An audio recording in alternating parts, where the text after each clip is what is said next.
حضرت صلی اللہ علیہ وسلم لوگوں میں بیٹھے ہوئے ان سے باتیں کر رہے تھے۔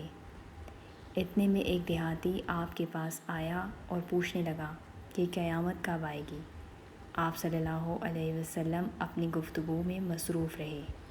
بعض لوگ جو مجلس میں تھے کہنے لگے آپ صلی اللہ علیہ وسلم نے دیہاتی کی بات سنی لیکن پسند نہیں کی، اور بعض کہنے لگے نہیں بلکہ آپ نے اس کی بات سنی ہی نہیں۔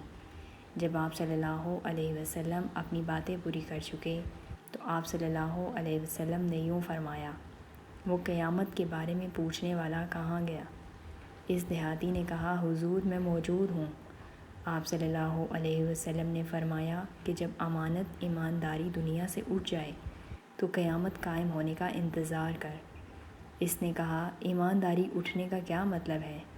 آپ صلی اللہ علیہ وسلم نے فرمایا کہ جب حکومت کے کاروبار نالائق لوگوں کو سونپ دیے جائیں تو قیامت کا انتظار کر۔